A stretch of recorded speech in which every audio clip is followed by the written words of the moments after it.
Hello,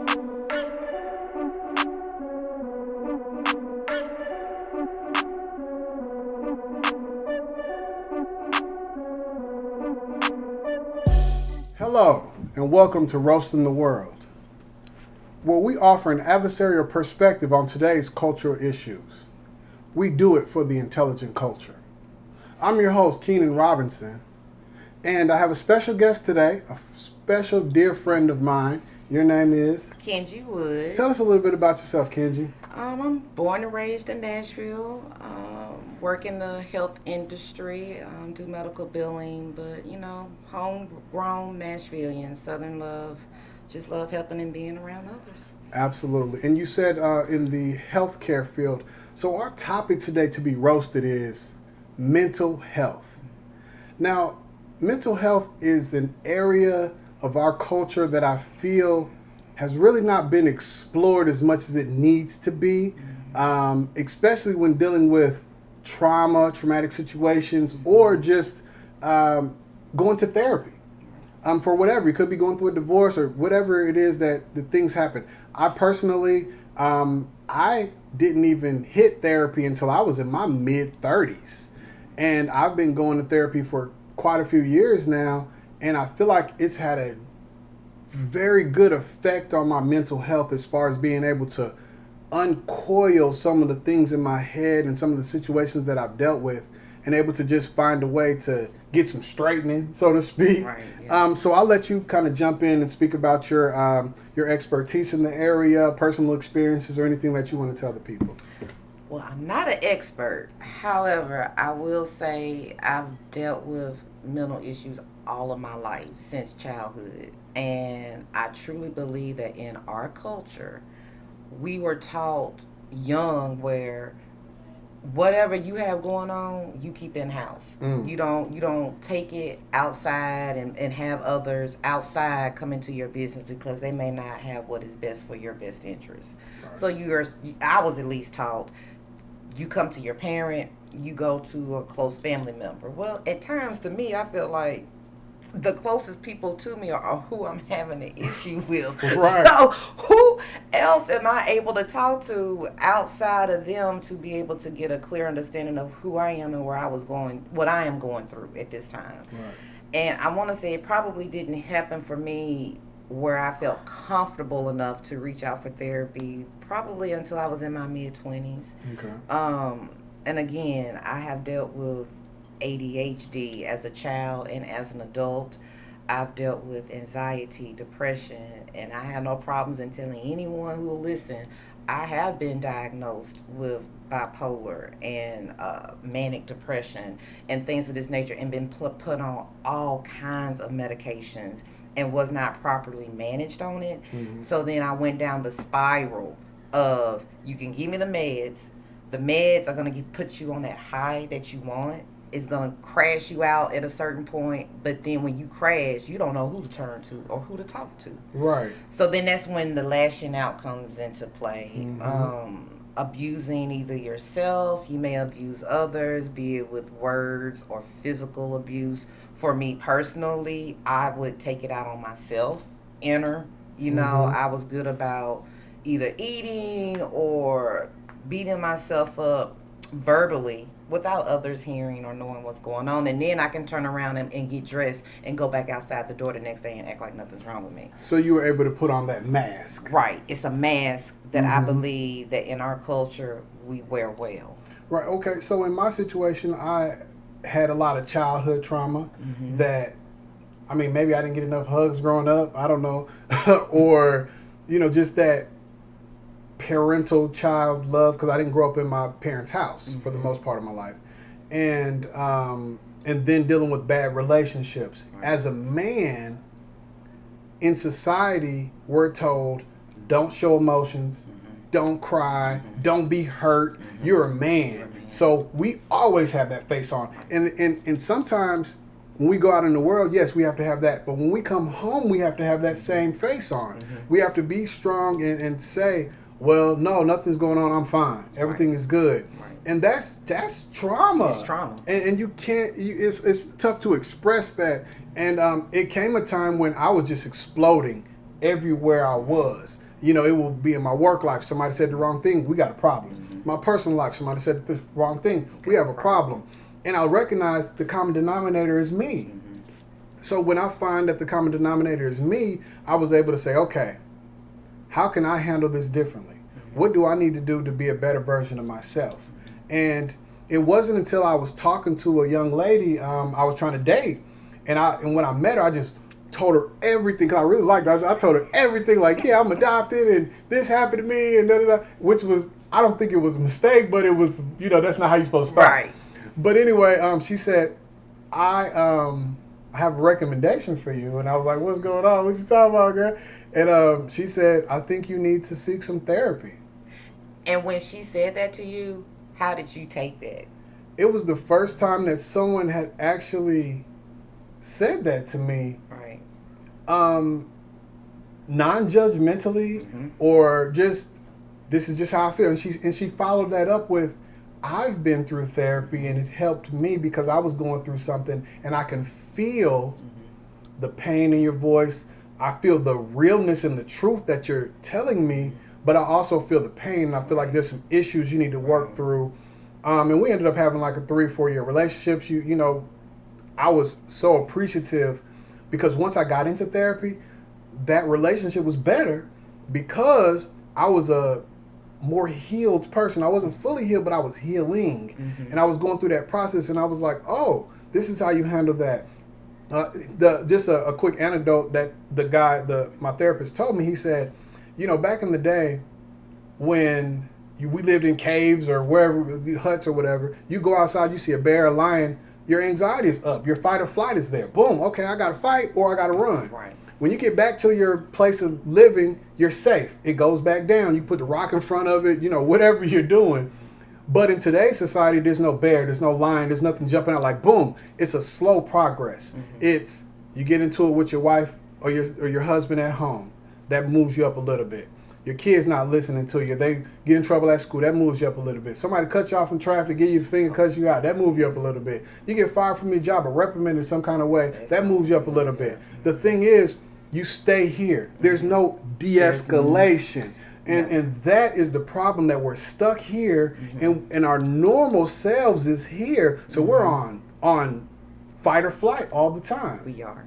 We are, and especially with what our country is going through right now, with the whole George Floyd situation, with how policing is going on, with how our youth, honest to me, I feel that our youth right now, there is no, I want to word it right. I feel there is not a safe place. Like when we were young coming up, I felt like I was a child. I was able, and I know there are many people who were not able to come up in a 2-parent home. Right. I was blessed to have both parents in a home, so I was able to see what it is like to have a mother and father. And not only that, my parents allowed me to be a child. Right. I was able to bust my head when I need to bust my head. What I do have a problem with, that I am seeing with a lot of young mothers and fathers with young black male children, reprimanding them, especially when I see a young black child crying, a little child. To me, I feel like instead of telling this child, what are you crying about? Suck it up. Keep it moving. How about sit down and talk with that child and ask him, why are you crying? What is it? There is a reason behind this child crying. Right. You know, and I feel that we don't take that time to the school system has made a effort, which I applaud, to find the root causes of some of the behaviors instead of just suspending them being, you know, punitive with some of their disciplines. Definitely still there, but what's really the problem? What's really the problem? And that's what I needed as a kid. Somebody to ask me what's going on. Because if not, it's symptomatic. You see symptoms of it. Oh, I'm angry. I'm loud. I'm sleepy. I'm whatever it is. You see symptoms of it and not actually see the actual problem to be able to get some solutions. Right. And you need to definitely be solutions based in these type of situations, because if not, those problems are going to persist. And if they're not, I remember one time one of my foster brother was like, why do you keep bringing up the stuff that happened to you when you were younger? Why do you keep saying this or that? And I didn't have an answer. But as I got older, it was like, because I was still going through that trauma, I was still receiving the messages from my body about when things didn't feel this way or that way, when I'm missing things that happened to me in my life. And it just was still happening. I'm triggered. Things are happening that's triggering me. So that's kind of why, and when you're still going through it, that's why people keep talking about it. And therapy is talking about it. And I know a lot of people say, physician, heal thyself. They're going to say, I can do the work and heal myself. You are not qualified to heal yourself. No. You've tried for all the years that you've been alive to heal yourself, and it has not worked. Amen. You need some professionals to help you with this situation. And I'm not saying everybody needs medication or anything like that, but you definitely need somebody to talk to outside of yourself and outside of, like you said, sometimes the family and the people that put you in that situation in the first place. Because family at times is not going to hear you. At times I feel friends are not going to hear you. Right. The way a person who don't know you at all. And you may not be truthful with them, your family how and you should right, be. Because exactly. I'm able to open up to my therapist and say anything. To where if I'm talking to my mom, my dad, my cousin, brother, friend, I kind of tailor that because sometimes they bring that back up. Right. You don't want them to know all your business, you know? So that's kind of my take on it. So at this point, because I know you got a lot of stuff to do today, I'm going to give you roast time. Roast time is where you either roast the situation like we don't need to talk about it, it's trash, put it in, burn it up, or toast it, which means you hold your glass up to it and you say, this is something that we need to dig in further into, and give your last comments to the audience about how you feel about this particular subject matter. Well, for me personally, I must toast mental health. I feel mental health does not get enough say that it should, or maybe I see now that the tides are trying to turn. I see people are now trying to be more receptive about how a person is feeling. But I do believe that we need to do more in the schools with our children and trying to make sure their mental state is well, especially coming out of this COVID time that we've been held in the house for over a year or so. I believe that everyone should have someone to talk to. Right. If it wasn't for a special person in my life who just said, you know what, you need to sit down and talk to somebody, who knows if I would be sitting here right now. Right. So I believe in talking, be it in a group, be it with one-on-one support. People, we need to talk. Our community, we need to talk. I understand that we have a lot on our shoulders as a people, but we have got to start really tending to our hearts and tending to the empathy, because I believe we're losing empathy. Right. I don't see the empathy like I have in the past, where when you were sick and shut in, your neighbor is going to come over and bring you something to eat. Right. And knock on your door and say, we've lost that. Yeah. We've lost that. And I would like to see us get that back. So for me, I'm toasting the mental health. I'm toasting and praying for everyone's healthy well-being.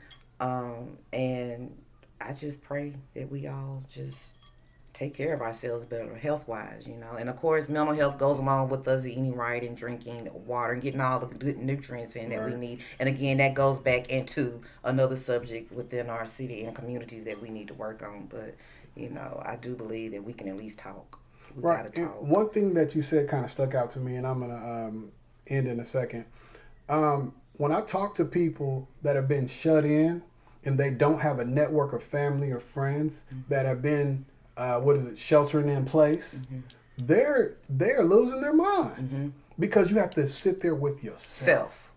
Yes. That means all the thoughts in your head, all your insecurities, all your whatever you're thinking, and a lot of times our mind, we have to control that, because if not, it can go in any direction. Any direction. And a lot of times deadly. it's dark. Yes, it's very dark, and it's very deadly. Yes. And you can. So check on your strong friends. Check on your friends that you don't think need anybody, because they do. They do. They really do. Now, you said you had a phone number or something that you wanted to. I do have a 800 number here in regards to anyone who may need mental health or just need someone to talk to. You can either text and or call. The number is 1-800-273-TALK, or you can text MHA to 741-741 24 hours a day. I personally have reached out and tried the texting. It was wonders, because at times you may not want to hear a person's voice. Right. You just may want to just say what you need to say and have that other person just see it. Right. And you just put it in writing. Right. And they are very good with following up with you as well after the day after, and connecting you with someone in your community who can sit with you and who can talk to you. There's plenty of avenues out there for us to get help. Absolutely. So I pray we all get that mental health that we need. Right. And I thank you again for coming. I know that, this is something that you're very passionate about. You work in that field, so I feel like you're kind of an expert, more so than me. But, until next time, stay ready. Until next time, stay ready so you don't have to get ready. And stay tuned for another exciting episode of Roasting the World. And check on your strong friends. Please. And have a great rest of the day. And thank you for tuning in today. And it's okay not to be okay, in the words of Naomi Osaka.